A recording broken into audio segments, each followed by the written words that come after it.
Oh boy. In honor of you last night, Paul, Hmm. we had some tacos, some Mexican food, beans, Yeah. cheeses, sour creams, little guac. I don't know why, because if you think about like, I really like refried beans. Mm-hmm. And I've observed that several times on this trip. Like sometimes you'll just get beans like frijoles, but sometimes they have like refried beans like we know them in the US. And Mm-hmm. there's something about them. Yeah. I don't know. My kid would eat an entire can of refried beans if given the opportunity. Like we have to cut her off at half. We're like this. I Right. don't know how many beans you can eat in an evening, Hmm. but even as a baby, she would eat the whole can. Like, well, she would want to eat the whole can, It's funny. and yeah, that's one of her staples. Is like if Yeah. she's ever trapped somewhere, I'd be like, give her some refried beans, and if they say no, then I It know they're is lying. it is a little bit like baby food. Yeah, it is. I mean, it is. That's how we. When you think about it. It was kind of like one of those first foods after, like, I guess, true like baby food or whatever. It's like here's some beans, and she Right. loved them. So, anyways, there you go, refried beans. That's what today's episode is all about. Yep. There's two notable announcements, sort of. Really. Well, I guess whatever. Okay. Very Microsoft exciting. announced their next game streaming event, which is going to be Gamescom, which is August 24th. They're going to have a little shindigaroo, Okay. and What's the other one? the other one is their pretty sizable, I guess, xCloud update for the Xbox app. Paul, if you might remember this. This story is going to sound really familiar because this has happened elsewhere inside the world of Microsoft. They had one app. Then somewhere along the way, they ended up having two apps. Now they're bringing it back to what appears to be one, because there used to be the Xbox app, then there was the Xbox Companion app, Right. and now they're just kind of bringing that all back in together into the whatever, just Xbox app Excellent. Yeah. as And nature that'll intended. be, I think, default in Windows 11. You're kind of underplaying it, by the way. There are multiple apps on mobile that let you access xCloud as well, Mm-hmm. still. So I'm sure they're going to rein that in at some point. Yeah, and if for background listening pleasure, if anybody can hear that, Paul and I somehow picked the perfect time that a massive storm cell is over my house, and I can hear it just. I'm surprised my kid hasn't come down here, to be honest, because I can hear it thundering, and I can also hear the rain hitting the top of the little chimney metal thing Right. that covers that. Ding, ding, Yep. ding, ding. And it's a pouring.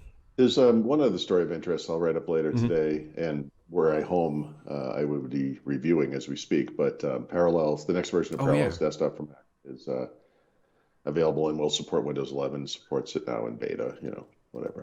And it's of some interest. So obviously, um, Parallels has kind of emerged as the key Mm-hmm. go-to. But the thing I guess I'll mention just off the top of my head is I spoke to those guys. Oh, I don't even know. It's not, it feels like 3 months ago, but Yeah.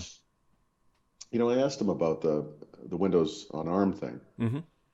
and because it's kind of a weird deal, like with an M1 based Mac, the only way you can virtualize Windows is to use Windows 10 on ARM today, Mm-hmm. or Windows 11 eventually. Well, you can test it today. I mean, if you can test it today.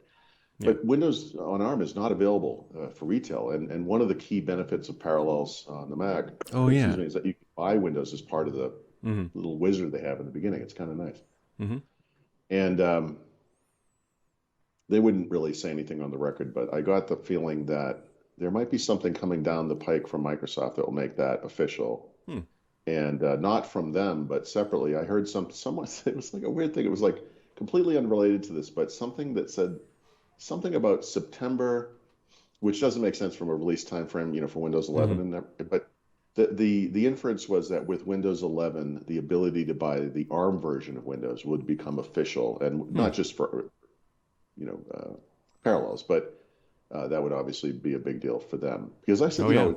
it's kind of a weird deal, um, that you have to use this completely unsupported thing that's perpetually in beta, Yeah. and their answer to that was like, yes, I mean, obviously, like that's a problem, but um, some, again, I'm just off the top of my head, so I don't know the number, but some huge percentage of people that virtualize Windows on the Mac using Parallels are using this thing called coherence mode, where what you're really doing, no one really wants to run the Windows desktop per Mm-hmm. se. You're trying to get access to specific apps. And so what this does is it brings those apps into the Mac environment. The VM is running in the background, but what you only see are those apps. And so they said, look, with Windows 11 64-bit app compatibility is there. That basically, it's not 100%, but it goes from like 60 something percent to like 90 something percent app compatibility. Hmm. And if you update this thing in the background, it kind of doesn't matter. And if all you're looking for is specific Windows apps, it's fine. It actually works fine. And okay, fair enough. I mean, I think the ability to actually purchase this thing and make it legit, so to speak, I think Hmm. is the most important bit, or one of the most important bits. But I heard, like I said, I heard separately that in fact might be happening. So Yeah, that would be and interesting.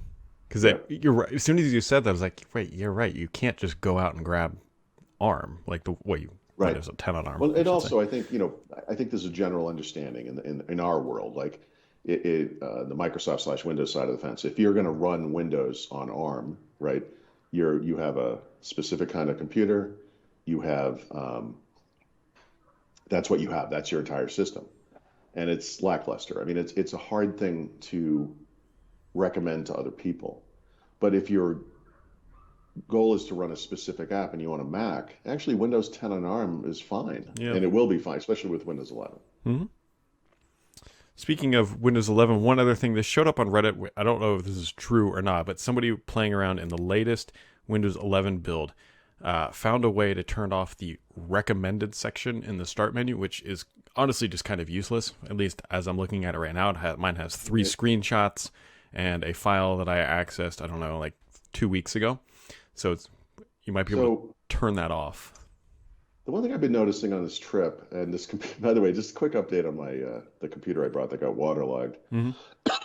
Um, I noticed yesterday or sometime earlier that it wasn't charging Yeah. past like 50%, and I left it plugged in like basically all day yesterday and then overnight. I forgot we got in last night. I didn't think of it, and I got up this morning and it's like at 20%. Uh-oh. Uh, yeah, it's something. There's a thing with HP laptops where if you get this blinking light, one of the things you're supposed to, because a lot of it has to do with like a power problem, Yeah. is like you basically open up the back of it, unplug the battery, turn it on while plugged in, turn it off, plug the battery back in, and then it kind of resets the battery. Hmm. I'm probably not going to do that on this trip, but I I could be losing the facilities of this laptop. But Yeah. it's a 16 by 9 display, so on that kind of display, the new start menu, you by default you get 3 rows of icons for apps, like the Hmm. pinned apps, and then you only get the 1 row for the recommended section, which is 2 icons. It's useless. Hmm. And if you were to delete pinned icons, which you can do, obviously, and maybe you only have 1 or 2 rows of them up there, the recommended section doesn't auto resize to fit the available space. It just leaves a Fantastic. blank space there. So I think like I don't know, like I haven't seen the shots you're referring to, but if you can, like, obviously the ability for those 2 sections to auto resize intelligently based on how much stuff is in each is kind of key. Hmm. And I haven't really experimented too much with this. I probably should have by now, but if you go into start personalization and settings, there's only a couple of things you can do. But one of Yeah. the things that you should look at if you care about this stuff is what appears in the recommendation section or whatever it's called, recommended. Hmm. Um, I'm looking at a Windows 10 computer, so I can't even look right now to make sure I'm saying this correctly. But I think you can turn off like apps from appearing in there, like new apps, like you just installed Hmm. will appear there. So you can make it like for the people who do want to have access to recent apps, like this section could be, useful. Hmm. But the whole start menu, it just feels like it's not very sophisticated. Yes, I was about to say And it's more of like an app drawer. yeah, It reminds me of like the Android kind of style, or at least the early days of Android. So, yeah. I, I I don't. I would never need pinned apps ever. Like I would never. yeah. I will never visually scan that grid of icons and look for something and run at that. I will never do that. Yep. The apps I pin on the that I need the most, I pin to the taskbar. Hmm.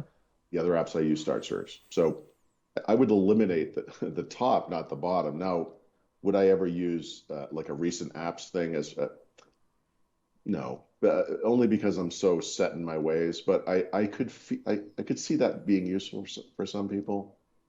And then of course, if you get rid of both of those, what does the start menu become, right? Like, Yeah. A I search mean, bar. yeah, it's a search bar and a way to access power and I guess your account thing. But it's really not very useful to me. It's not very useful to me in Windows 10. Like when I bring up the start menu in Windows 10, it's just I long ago stopped even trying to customize this because I just don't care. So Hmm. it's just whatever HP threw on this thing, which is terrible actually. Um, I wish I don't know. I wish there was more personalization to it. I accept what they've done. I guess I have my quibbles obviously, but I wish you could go in and really say, look, this is what I want, and if I remove icons from the top, it fills Hmm. space, but it doesn't. It doesn't, but we continue to podcast. We'll be back We tomorrow. continue to fill the space. Yep. That's what we do. We are the recommended section of the start menu. And the thing you don't want in recommended. Hello.